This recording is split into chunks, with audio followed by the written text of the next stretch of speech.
नमस्कार, जय हिंद, वंदे मातरम। दोस्तों, स्वागत है आप सभी का आपके अपने YouTube प्लेटफॉर्म राजस्थान क्लासेस पर। आइए दोस्तों, सामान्य ज्ञान की कड़ी में अपन आगे बढ़ते हुए जो अपना मुगल काल चल रहा था दोस्तों, मुगल काल में अपन ने हुमायूं पढ़ लिया, बाबर पढ़ लिया, फिर उसके बाद अकबर पढ़ा, फिर है जो अपन ने दोस्तों जो बीच में आया था शेरशाह सूरी, उसको भी पढ़ा था। दोस्तों, शाहजहां और जहांगीर भी अपन ने पढ़ लिए। अब अपना है जो औरंगजेब और उसके बाद में जो शासक बनते हैं और जो यहाँ की राजनीतिक व्यवस्था थी, सामाजिक व्यवस्था थी, वो भी अपन पढ़ने वाले हैं आज। ठीक है, तो मुगल काल आज अपना कंप्लीट हो जाएगा दोस्तों, तो लास्ट तक बने रहिएगा। मुगल काल से संबंधित जो महत्वपूर्ण तथ्य थे वो भी मैंने आज आपके लिए इंक्लूड यहाँ पर किए हैं। दोस्तों, औरंगजेब का जन्म कब हुआ? आज का पहला क्वेश्चन आपकी स्क्रीन पे है। आज का पहला क्वेश्चन आपकी स्क्रीन पर है। औरंगजेब का जन्म कब हुआ था? 1616 में, 1617 में, 18 में या फिर 19 में? तो आपने कहा सर 1618 में इसका जन्म होता है। अब मैं आपसे पूछूं कि भाई कहाँ पर होता है इसका जन्म, कहाँ पर होता है दोस्तों? तो ध्यान रखना, दाहोद में इसका जन्म होता है। कहाँ पर होता है? बोले सर दाहोद में। अच्छा, दाहोद क्या, दोहाद है ना, दोहाद में इसका जन्म होता है दोस्तों। अब ये दोहाद कहाँ पर है प्यारे दोस्तों? ये दोहाद गुजरात में है। और इसका जन्म कब होता है दोस्तों? 24 अक्टूबर 1618 में इसका जन्म होता है। 1618 में इसका जन्म होता है। 24 अक्टूबर 1618 को जन्म होता है। दोहाद में होता है दोस्तों, गुजरात में दोहा। ध्यान रखना, औरंगजेब दोस्तों, ठीक है। औरंगजेब का जो शासनकाल रहा था ना, वो कब से कब तक रहा था दोस्तों, ये आपको बताना है। वेरी इंपॉर्टेंट क्वेश्चन है दोस्तों, जल्दी से उत्तर दे दीजिएगा कि औरंगजेब का जो शासनकाल रहा था वो कब से कब तक रहा था। आपको याद होगा 1658 में इसने क्या किया था, अपने पिता शाहजहां को जो है कैद में डाल दिया और उसके बाद खुद शासक बना। और शासक देवराय युद्ध और सामूगढ़ युद्ध, ये युद्ध करने के बाद दारा शिका को भी हत्या करने के बाद ये शासक बनता है। तो यहाँ पे राइट आंसर बी ऑप्शन हो जाएगा, जो भी भाई बहन यहाँ पर बता रहे हैं, ठीक है। और बिल्कुल आगे बढ़ते हैं, अगले क्वेश्चन को देखते हैं। औरंगजेब ने सर्वप्रथम राज्याभिषेक कब करवाया दोस्तों? औरंगजेब ने सर्वप्रथम अपना राज्याभिषेक कब करवाया?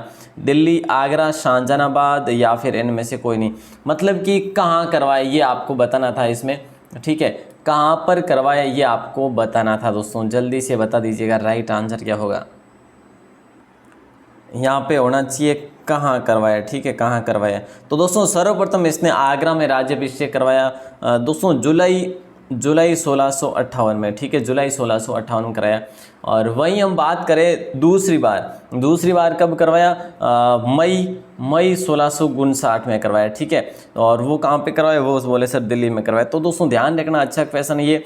और अगला क्वेश्चन है, औरंगजेब ने अपने पिता को ही कैद में डालकर दोस्तों स्वयं शासक बना था कि भाई ये अब गद्दी से उठ ही नहीं रहा है, अब इसको जो है मतलब कि जगह पे लगाते हैं और मुझे शासक बनना चाहिए। ये है जो बिल्कुल दोस्तों शासक बनता है। और उसके बाद क्या क्या होता है आगे ये भी अपन पढ़ लेते हैं सारे क्वेश्चन, है ना। औरंगजेब के गुरु का नाम जो था वो क्या था दोस्तों, ये जल्दी से बता दीजिएगा।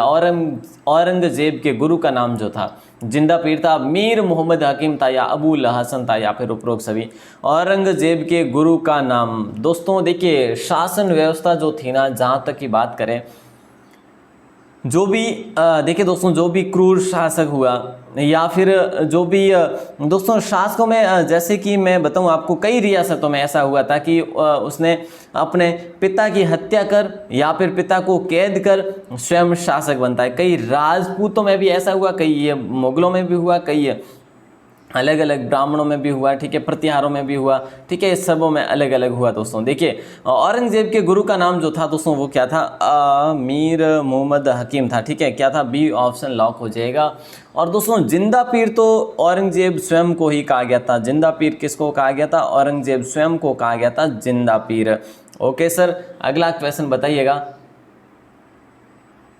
अगला क्वेश्चन आपकी स्क्रीन पे है, क्या हो जाएगा राइट आंसर? औरंगजेब ने किस सिख गुरु की हत्या करवा दी थी दोस्तों?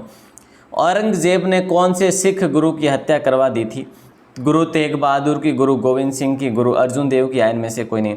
तो दोस्तों मैं आपको बता चुका हूँ पहले भी, इसका आंसर तो ए ऑप्शन सही उत्तर हो जाएगा, गुरु तेग बहादुर हो जाएगा। गुरु तेग तेग बहादुर हो जाएगा। दोस्तों इन्हें हत्या क्यों, इनकी हत्या क्यों की गई? क्योंकि इन पर फोर्स किया गया कि भाई आपको जो है क्या इस्लाम धर्म स्वीकार करना पड़ेगा, लेकिन इन्होंने स्वीकार नहीं किया। और स्वीकार नहीं किए जाने पर दिल्ली में इनकी, दोस्तों कहाँ पर, दिल्ली में, और 1675 में इनकी हत्या करवा दी थी। प्यारे दोस्तों ध्यान रखना। और एक चीज़ और ध्यान रखना कि जो गुरु अर्जुन देव थे ना, गुरु अर्जुन देव, इन्होंने जो है खुर्रम का साथ दिया था दोस्तों, ठीक है। किसका? खुर्रम का नहीं, खुसरो का, ठीक है, खुसरो का साथ दिया था दोस्तों। तो अर्जुन देव ने खुसरो का साथ दिया, इसीलिए जो है जहांगीर ने इनकी हत्या करवा ली थी, ठीक है, जहांगीर ने इनकी हत्या करवा ली थी, ठीक है। तो यहाँ पे राइट आंसर आपका ए ऑप्शन हो जाएगा। और औरंगजेब के अभियान में से सही कौन सा है ये बता दीजिएगा। औरंगजेब के अभियानों में से सही कौन सा है? देखिए दोस्तों, बीजापुर पर इसने अधिकार किया 1685 में, गोलकुंडा पर इसने अधिकार किया 1687 में। इसका मतलब अभियानों में से ये दोनों सही है या फिर एक भी सही नहीं है? दोस्तों विश्लेषण करके ज़रूर बताइएगा। राइट आंसर जो होगा आपका सी ऑप्शन हो जाएगा, बिल्कुल आसान है। और बीजापुर पर अधिकार इसने 1685 किया और 1687 में गोलकुंडा पर किया। और दोस्तों इसने जजिया कर जो है ना पुनः लागू कर दिया था, जजिया कर, ठीक है। और जजिया कर कब लागू किया था आपको पता है? 1679 में जजिया कर को इसने लागू कर दिया था। हिंदू मनसबदारों की संख्या सर्वाधिक किस मुगल शासक के समय थी? दोस्तों यहाँ पर राइट आंसर कौन बताएंगे? देखो, हिंदू मनसबदारों की सर्वाधिक संख्या किस मुगल शासक के समय थी? अकबर, जहांगीर, शाहजहां और औरंगजेब। दोस्तों मनसबदार की बात करें तो मनसबदार, और अगर हम बात करें दोस्तों कि भाई जो अपना है ना सेना अधिकारी या फिर सेनापतियों की बात करें तो भी जो ये हिंदू सर्वाधिक थे। तो राइट आंसर आप सभी का हो जाएगा औरंगजेब दोस्तों, ठीक है। आगे बढ़ते हैं और अगले क्वेश्चन को देखते हैं। लेकिन दोस्तों ध्यान रखना, हिंदू मनसबदार इस समय जो थे कुल कितने थे? 337 थे। हालांकि बाकी किसी शासकों के इतने नहीं थे, ठीक है। और हिंदू जो अधिकारी थे इनको सर्वाधिक नियुक्ति देने वाला शासक भी औरंगजेब ही था। अगला क्वेश्चन आता है, औरंगजेब ने किस पर प्रतिबंध लगाया था? दोस्तों औरंगजेब ने किस पर प्रतिबंध लगाया था? भांग की खेती पर, संगीत पर, नवरोज त्यौहार पर, या उपरोक्त सभी? दोस्तों इसने है ना कुरान का माध्यम लिया था, कुरान का माध्यम लिया, कुरान के माध्यम के हिसाब से चलने लगा था। तो भांग की खेती पर इसने लगा दिया था प्रतिबंध, संगीत पर भी लगा दिया था, और नवरोज पर भी प्रतिबंध लगा दिया था। तो राइट आंसर आप सभी का डी ऑप्शन हो जाएगा, बिल्कुल कौन सा हो जाएगा? डी ऑप्शन हो जाएगा दोस्तों। और इसने तुलादान प्रथा पर भी प्रतिबंध लगाया था। मतलब कि तुलादान प्रथा में क्या होता था कि राजा को उसके जन्मदिन या फिर कोई भी ऐसा मौका आता था, राजा को उसके सामने मतलब सोने और चांदी के सिक्कों से तोलना हुआ करता था, लेकिन इसने ये बंद कर दी थी। जरों का दर्शन भी बंद कर दिया था इसने, ठीक है। तो ये चीज़ें इसने बंद ही कर ली थी। अगला क्वेश्चन आता है, औरंगजेब की मृत्यु कब हो जाती है? दोस्तों ये बता दीजिएगा, राइट आंसर क्या होगा? औरंगजेब की मृत्यु कब होती है? दोस्तों देखिए 1707 में, 1708 में, 1709 में, या 1711 में? तो आप सभी जानते हैं कि सर 1707 में औरंगजेब की मृत्यु हो जाती है, और जनवरी का दिन होता है दोस्तों। और वही 20 जनवरी को औरंगजेब की, तो दोस्तों 26 जनवरी को किसकी मृत्यु होती है पता है आपको? 26 जनवरी, आपने कहा सर हुमायूं की मृत्यु होती है 26 जनवरी 1556 को। हाँ जी, वो भी ध्यान रखना वैसे। और वैसे ये भी ध्यान रखना कि भाई 20 जनवरी 1707 को औरंगजेब की मृत्यु हो जाती है, और इसे जो है ना रोजा नामक स्थान पर दफनाया जाता है दोस्तों। अगला क्वेश्चन है, सामूगढ़ का युद्ध कब होता है? दोस्तों अकबर, दोस्तों ये औरंगजेब और दारा शिकोह के मध्य होता है। दारा शिकोह और औरंगजेब ये दोनों भाई होते हैं दोस्तों, और ये उत्तराधिकारी युद्ध होता है। क्या? कैसा? उत्तराधिकारी युद्ध, कि भाई गद्दी पर कौन बैठेगा। सामूगढ़ का युद्ध दोस्तों 1656 नहीं होगा, 1658 हो जाएगा। मई माह में ये युद्ध होता है दोस्तों, सामूगढ़ का युद्ध। उत्तराधिकारी इसके वैसे भी औरंगजेब ही बनते हैं, लेकिन इसमें उत्तराधिकारी औरंगजेब जीत जाते हैं, दारा शिकोह को हरा देते हैं। और इसी में दोस्तों दारा के साथ कौन था आपको पता है? मारवाड़ का जसवंत सिंह भी दारा के साथ था दोस्तों। ये जसवंत सिंह अंत तक जो है दारा के साथ था, लेकिन प्यारे दोस्तों जसवंत सिंह को औरंगजेब ने ही है जो जोधपुर का मतलब राजा नियुक्त किया, है ना। तो अगला क्वेश्चन आपकी स्क्रीन पे है, शाह बुलंद इकबाल किसे कहा गया दोस्तों, ये राइट आंसर क्या हो जाएगा। वैसे दोस्तों आपको ये भी पता होना चाहिए, राजस्थान जी के आप पढ़ते हैं तो, कि जो औरंगजेब ने हिंदू मंदिर तोड़वाए थे ना, तो वो जब तक उसने नहीं तोड़वाए थे तब तक जसवंत सिंह जीवित थे, है ना। तो जसवंत सिंह का उनके प्रति खौफ भी था। वैसे देखिए शाह बुलंद इकबाल किसे कहा गया दोस्तों, दारा शिकोह को कहा गया। ये ऑप्शन लॉक करेंगे। मतलब कि क्या कहा गया पता है आपको? हाँ सर, इंग्लिश में हाँ, किंग ऑफ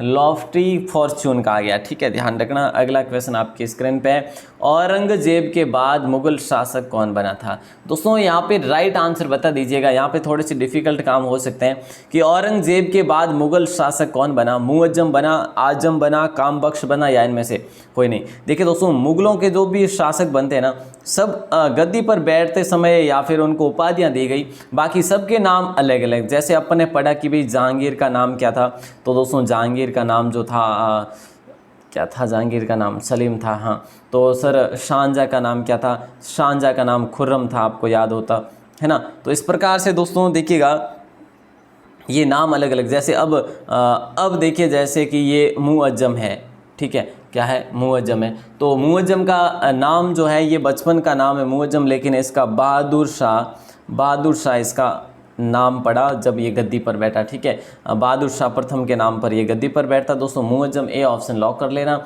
ये रहा था अपने 1707 से लेकर 1712 तक, मतलब 5 वर्ष तक ही रहा था। ठीक है, और ये बना कब था आपको पता है? ये बहादुर शाह मुअज्जम जो है ना, ये अपनी 63 वर्ष की आयु में शासक बनता है। फिर है जो कितना रहेगा आप ही जानते हैं भाई, है।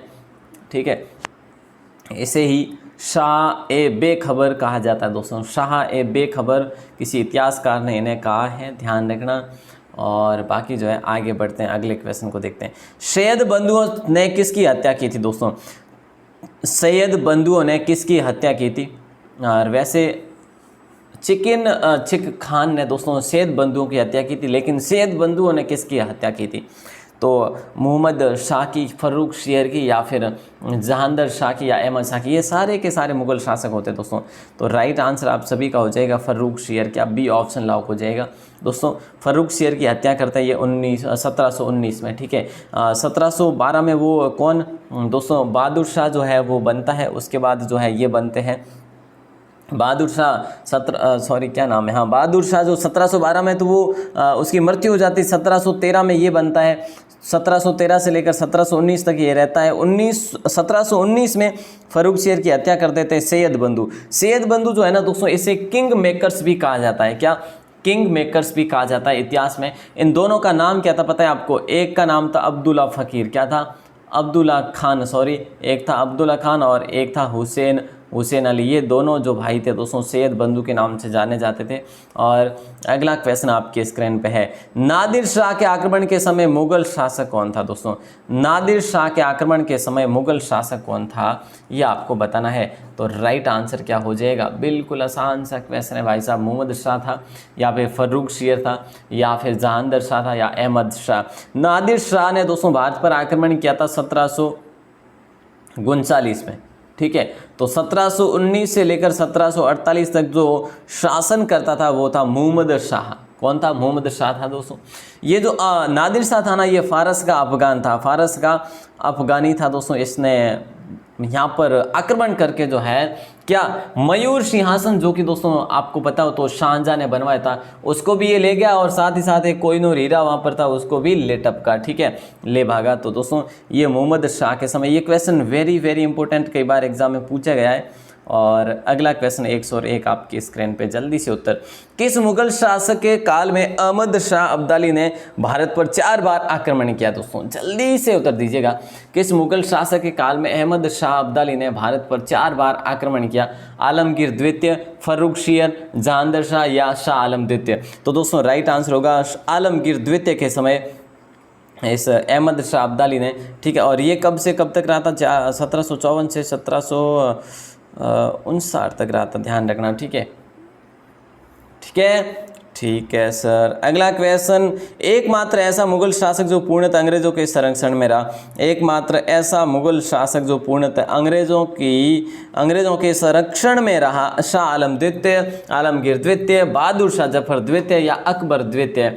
तो प्यारे प्यारे दोस्तों राइट आंसर जो हो जाएगा, मैं आपको बता दूं दोस्तों, उस मुगल शासक का जो जीवन है, जिंदगी जो है लाल किले के भीतर ही है जो सिमट गई, लाल किले के भीतर ही है जो सिमट गई, वो था अकबर द्वितीय। और जब कंपेयर करें अकबर से तो भैया कुछ भी नहीं है ना।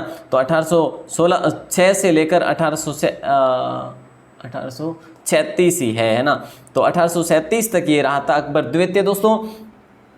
और ये जो है ना पूरा मतलब मुगल शासक जो पूरा का पूरा निर्भर था अंग्रेजों पर और अंग्रेजों के संरक्षण में ही रहा था। डी ऑप्शन लॉक हो जाएगा। अगला क्वेश्चन आता है, उसके बाद बनते अंतिम मुगल शासक, और वो कौन बनते हैं साहब? अंतिम मुगल शासक कौन बनते हैं? शाह आलम द्वितीय नहीं, आलमगीर नहीं होगा, और बहादुर शाह जफर हो जाएगा दोस्तों द्वितीय। सी ऑप्शन लॉक हो जाएगा। और 1857 की क्रांति में, स्वतंत्रता संग्राम में इन्होंने मुख्य रूप से अपनी भूमिका निभाई थी प्यारे दोस्तों। 1837 से लेकर 1857 तक ये शासक रहते हैं। और इनको दोस्तों अंग्रेज़ों ने रंगून में छोड़ दिया था, और फिर बाद में इनकी 1862 में वहीं पर मृत्यु हो जाती है। ठीक है सर। अगला क्वेश्चन, ये क्वेश्चन तो हर एग्जाम में पूछा ही जाता है, लास्ट जो है ना, अंतिम मुगल शासक कौन है? मुगल सेना कितने भागों में विभक्त थी दोस्तों? मुगल सेना जो है ना कितने भागों में विभक्त थी? 2 भागों में, 3 भागों में, 4 भागों में या फिर 5 भागों में? मुगल सेना कितने भागों में विभक्त थी? तो आपने कहा सर 2 नहीं होगा, 3 नहीं होगा, 4 भागों में विभक्त थी। 4 भाग कौन कौन से थे दोस्तों? एक तो घुड़सवार था, ठीक है, एक हाथी सवार था, कितने 2 हो गए, और एक पैदल सवार था। कितने? 3 हो गए पैदल सवार। एक किसी को पता हो तो ज़रूर बता दो। 2, 3 और चौथा जो है दोस्तों तोप खाना, ठीक है, तोप सेना। ठीक है। तो देखिए दोस्तों ये जो सेनाएं थी, ये वैसे पैदल सेना भी 2 प्रकार की हुआ करती थी, अलग अलग थे। ठीक है। तो 4 प्रकार हो जाएंगे। राइट आंसर सी ऑप्शन को लॉक करेंगे। अगला क्वेश्चन, मुगल काल में सर्वाधिक प्रचलित जो सिक्के सोने का जो सिक्का था वो कौन सा था? मुगल काल में सबसे सर्वाधिक जो सिक्का था वो कौन सा था दोस्तों? इलाही था, शनसब था या रुपया था, या फिर इनमें से कोई नहीं? रुपया तो चांदी का हुआ करता था, शनसब जो कि सोने का हुआ करता था, और इलाही भी सोने का ही हुआ करता था। तो राइट आंसर ए ऑप्शन होगा। मुगल काल में सर्वाधिक प्रचलित जो सिक्का था वो इलाही था दोस्तों। और अकबर ने इलाही दोस्तों ये क्या था? इलाही संवत भी चलाया था अकबर ने, और इलाही एक धर्म भी चलाया था दोस्तों, ठीक है, दीन इलाही नाम से। ठीक है। तो ये चीज़ें आपको ध्यान रखनी है। बाकी जो है ना ये संसद जो था ना, ये सबसे जो है सबसे बड़ा सिक्का था, आई थिंक, है ना। संसद जो था ये सबसे बड़ा सिक्का था दोस्तों, ध्यान रखना। अगला क्वेश्चन आपकी स्क्रीन पे, मुगल काल में प्रधानमंत्री को क्या कहा जाता था? ये आंसर बता दीजिएगा। मुगल काल में प्रधानमंत्री को क्या कहा जाता था? वजीर मुतलक, वकील, या वजीर ओला, या उपरोक्त सभी? तो दोस्तों मुगल काल में प्रधानमंत्री को वजीर मुतलक भी कहा जाता था, वकील भी कहा जाता था, वजीर ओला भी कहा जाता था। राइट आंसर जाएगा अपना डी ऑप्शन के साथ। और दोस्तों ये जो मुगल काल के जो प्रधानमंत्री हुआ करते थे ना, ये प्रशासन के सभी विभागों को देखा करते थे, सभी विभागों का निरीक्षण किया करते थे। Okay sir. अगला क्वेश्चन नंबर 107 में क्या पूछा जा रहा है कि सैनिक विभाग के मुखिया को कहते हैं दोस्तों? सैनिक विभाग के मुखिया को क्या कहते हैं? मीर बख्शी कहते थे, या मीर समान, या दरोगा डाक? दोस्तों दरोगा डाक किसे कहा जाता था? डाक विभाग या फिर गुप्तचर का अधिकारी। डाक विभाग या फिर गुप्तचर जो अधिकारी हुआ करता था वो तो दरोगा डाक कहलाता था। और मीर बख्शी जो है राइट आंसर हो जाएगा ए ऑप्शन, मीर बख्शी। सैनिक विभाग के मुखिया को मीर बख्शी कहा जाता था। और दोस्तों मीर समान किसे कहा जाता था पता है आपको? जो बादशाह के घरेलू कार्यों के लिए या फिर पर्सनल, है ना, पर्सनल कार्यों के लिए मीर समान का प्रयोग किया जाता था। अगला क्वेश्चन है, तोपखाने के अधीक्षक को क्या कहा जाता था दोस्तों? इसका राइट आंसर तो आप बता ही देंगे, मुझे पता है, क्योंकि वेरी वेरी इंपॉर्टेंट क्वेश्चन है। तोपखाने के अधीक्षक को क्या कहा जाता है? और दोस्तों आप सभी को पता है कि सबसे पहले तोप जो है ना, ये अपनी क्या बात करें तुलुगुमा पद्धति की दोस्तों, जो है ना ये कौन लेकर आया था, ये बाबर ही लेकर आया था दोस्तों, ध्यान रखना, ठीक है। तोपखाने के अधीक्षक को क्या कहा जाता था, काजी उल कुजात मीर आतिरा, बिल्कुल बी ऑप्शन लॉक हो जाएगा आप सभी का।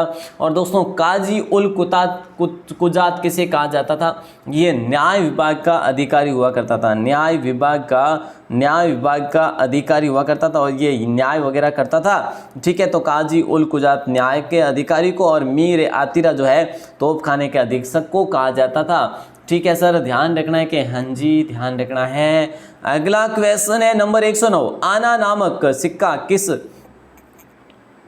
मुगल शासक ने चलाया था दोस्तों, आना नामक सिक्का जो है कौन से मुगल शासक ने चलाया था, शाहजहां ने, अकबर ने, औरंगजेब ने, इनमें से कोई नहीं। दोस्तों राइट आंसर आप सभी को बताना है, वेरी वेरी इंपॉर्टेंट क्वेश्चन है। आना नामक सिक्का जो है कौन से मुगल शासक ने, आपने कहा सर शाहजहां ने चलाया, तो चलो शाहजहां को लॉक कर देते हैं। और दोस्तों एक निसार नामक सिक्का किसने चलाया था, आपको पता होना चाहिए, जहांगीर ने चलाया था दोस्तों। निसार नामक सिक्का किसने चलाया था, जहांगीर ने, वहीं शाहजहां ने कौन सा, आना नामक सिक्का चलाया था दोस्तों। और आगे बढ़ते हैं दोस्तों, अगले क्वेश्चन को देखते हैं। और एक बात बताऊं आपको, दाम नामक सिक्का जो है ना, दाम नामक सिक्का जो है ये अकबर ने चलाया था दोस्तों, अकबर ने चलाया था। बोले सर एक ही क्या, फिलहाल तो एक ही, आगे बढ़ते हैं, बाकी जो है आगे बात करेंगे। मुगल काल में जीतल का सिक्का जो है ना ये किसका था, मुगल काल में जीतल का सिक्का जो था किसका था दोस्तों, पीतल का था या तांबे का था दोस्तों, जीतल नामक सिक्का था एक, ठीक है। जीतल नामक जो सिक्का था मुगल काल में, ये किस का मतलब बना हुआ था, देखिए चांदी का या फिर सोने का या फिर तांबे का या पीतल का, कौन सी धातु का बना था, बोले सर ये तांबे का बना था। चलिए तांबे का, जीतल तांबे का था दोस्तों, और ये छोटा सिक्का था, ठीक है, छोटा सिक्का था, ज़्यादा बड़ा नहीं था दोस्तों। मुगल काल से संबंधित अपने मोस्ट जो है ना, मोस्ट जो क्वेश्चन तो आपके समक्ष 111 है, लेकिन मैं आपको बता दूं अगर आपने लिखे हैं ना तो आपके लिए मुगल काल के वन लाइनर 500 प्रश्न जरूर बने होंगे, 500 प्रश्न जरूर बने होंगे वन लाइनर के। आप लिख के ट्राई करना दोस्तों, अगर आपने लिखे हैं तो बहुत बढ़िया अच्छी बात है। इनमें से अकबर द्वारा चलाया गया सिक्का जो था दोस्तों वो इलाही था, मुअर भी था, जलाली भी था, एक मैं आपके लिए लिख देता हूँ दाम भी था। तो चारों सिक्के जो है दोस्तों किसके, अकबर के द्वारा चलाए गए थे। और सबसे प्रचलित जो सिक्का था वो इलाही नामक सिक्का था दोस्तों, जो कि सोने का सिक्का था, ध्यान रखना। और मुअर नामक जो सिक्का था ये भी सोने का ही सिक्का था दोस्तों, ठीक है। जलाली और दाम जो है ना ये दोनों चांदी के सिक्के थे दोस्तों, ध्यान रखना। अच्छा क्वेश्चन है, लॉक कीजिएगा। अगला क्वेश्चन आपकी स्क्रीन पर है, अजमेर में स्थित आना सागर के तट पर बनी 12 दीवारी किसके द्वारा बनाई गई, अजमेर में स्थित आना सागर के तट पर बनी 12 दरी जो है किसके द्वारा बनाई गई दोस्तों। राइट आंसर औरंगजेब तो होगा नहीं। और दोस्तों आपको पता हो तो गुलाब से इत्र बनाने की कला जो है, विधि जो है, यहीं पर रहकर असमत बेगम ने जो है बनाई थी, ध्यान रखना, ठीक है। वो चीज़ भी आपको ध्यान होना चाहिए। तो यहाँ पे राइट आंसर आप सभी का बी ऑप्शन हो जाएगा, 12 दीवारी हो जाएगा शाहजहां, ठीक है सर। दोस्तों ये 12 दीवारी किसकी है, संगमरमर की है 12 दीवारी, ध्यान रखना। और दोस्तों जामा मस्जिद जो है ना शाहजहां ने बनाई थी दोस्तों, कौन सी जामा मस्जिद, जो दिल्ली में स्थित है ना, दिल्ली वाली जामा मस्जिद शाहजहां ने बनवाई थी दोस्तों, और ये भारत की सबसे बड़ी मानी जाती है मस्जिद। लेकिन दोस्तों एक चीज़ आपको क्लियर करवा लूँ यहाँ पर कि जो मस्जिदें वगैरह है, जो स्थापत्य कला है ना प्यारे मित्रों, स्थापत्य जो कला है, दुर्ग है, मस्जिदें हैं, जो भी है, तो ये अपन कल सुबह पढ़ लें क्या, जो भी मतलब कि मुगल कालीन जो भी इमारत है ना, सारी की सारी अपन कल पढ़ेंगे सुबह 9 बजे, ठीक है। तो ज़रूर से ज़रूर मेरे साथ कल सुबह भी जुड़िएगा, कल सुबह 9 बजे ये अपन, आप अगर आपको पता हो तो, नहीं तो कोई बात नहीं, मैं वन लाइनर देने वाला हूँ आपको, वन लाइनर देने वाला हूँ, उसको आप ज़रूर से ज़रूर नोट कर लेना दोस्तों, क्या नोट कर लेना, जिससे कि आपको याद हो जाएंगे। देखिए रबिया दुर्रानी का मकबरा किसने बनवाया था दोस्तों, रबिया दुर्रानी का मकबरा जो है किसने बनाया था, तो राइट आंसर आप सभी का हो जाएगा, बोले सर रबिया दुर्रानी का मकबरा, ए ऑप्शन औरंगजेब हो जाएगा। अरे साहब नहीं पता क्या, बीबी का मकबरा, इसे ही तो बीबी का मकबरा कहते हैं भाई साहब, अपनी बीवी की स्मृति में औरंगजेब ने बनवाया था। अरे साहब ऐसे क्यों भूल जाते हैं आप, है ना। तो ध्यान रखना प्यारे मित्रों, ये क्वेश्चन बड़ा अच्छा है, पत्नी की याद में औरंगाबाद में इसने बनाया था, कहाँ पर, औरंगाबाद में बनाया था। और और दक्षिण भारत का इसे ताज भी कहते हैं, बीबी का मकबरा भी कहते हैं और इसे रबिया दुर्रानी का मकबरा भी कहते हैं। प्यारे दोस्तों, नेक्स्ट क्वेश्चन आपकी स्क्रीन पे, तारीख ए रशीदी किसके समय लिखी गई? साहित्य कृति है। तारीख ए रशीदी किसके समय लिखी गई? एक साहित्य कृति है दोस्तों। बाबर के समय, हुमायूं के समय, अकबर के समय या जहांगीर के समय? आपने कहा सर हुमायूं के समय, तो चलो हुमायूं को लॉक कर देते हैं। ये लिखी थी मिर्ज़ा हैदर दुगलत ने लिखी थी दोस्तों। किसने? दुगलत ने, मिर्ज़ा हैदर दुगलत ने लिखी थी तारीख ए रशीदी, ध्यान रखना, ठीक है। और इसमें हुमायूं की घटना का पूरा सार है, हुमायूं के जीवन की घटना का पूरा सार है दोस्तों इसमें, ठीक है। तो राइट आंसर ये हो जाएगा। अगला क्वेश्चन, दीवान ए मखफी की रचना जेबू निशा ने की थी, वो कौन थी? दीवान ए मखफी दोस्तों क्या है? ये एक कृति है और इसकी रचना जो है किसने की थी? जेबू निशा ने की थी दोस्तों, जेबू निशा ने की थी। तो ये कौन थी दोस्तों? औरंगजेब की पुत्री थी, अकबर की पुत्री थी, शाहजहां की पुत्री या जहांगीर की पुत्री? आपने कहा सर इसका राइट आंसर औरंगजेब की पुत्री होगा, तो चलो औरंगजेब की पुत्री हो जाएगा दोस्तों। और ये तो थे अपने आज के क्वेश्चन दोस्तों। अब मैं आपको एक क्वेश्चन पूछ रहा हूँ जिसका आंसर आपको बाहर आके कमेंट सेक्शन में देना है प्यारे मित्रों।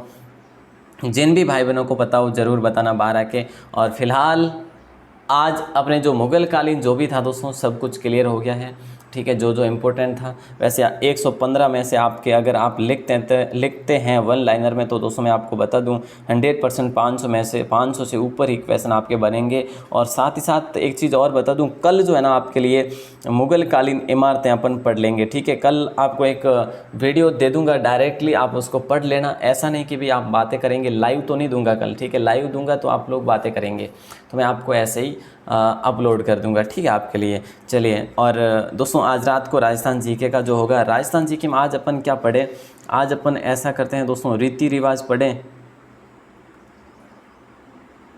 रीति रिवाज पढ़ लेते हैं आज, है ना, रीति रिवाज पढ़ लेते हैं आज रात को दोस्तों। रीति रिवाज पढ़ेंगे, आप सभी से निवेदन रहेगा ज़रूर से ज़रूर पधारिएगा, ठीक है। फिलहाल आपको जो मैं क्वेश्चन दे रहा हूँ दोस्तों वो है मीठा थल जो है ना, ये सभ्यता स्थल है दोस्तों। ये सभ्यता स्थल कौन से राज्य में है? कौन से राज्य में स्थित है? इसका आंसर आपको बाहर आके कमेंट सेक्शन में देना है। मीठा थल सभ्यता स्थल कौन से राज्य में स्थित है? ज़रूर से ज़रूर बताना दोस्तों। और वैसे यहाँ पर क्या हमें प्राप्त होता है और ये कैसी सभ्यता है, ज़रूर से ज़रूर बताइएगा। आप सभी का बहुत बहुत धन्यवाद, बहुत बहुत आभार। जय हिंद, वंदे मातरम। लाइक करो तो ठीक है, नहीं तो कहीं को नहीं, और सब्सक्राइब कर दीजिए। और एक चीज़ ज़रूरी है, और बाकी जो है खुश रहो, पढ़ता रहो, और बिल्कुल जो है अपने सफलता जल्दी जल्दी मिले आपने। एडी आप वास्ते शुभकामनाएं दूँ। धन्यवाद।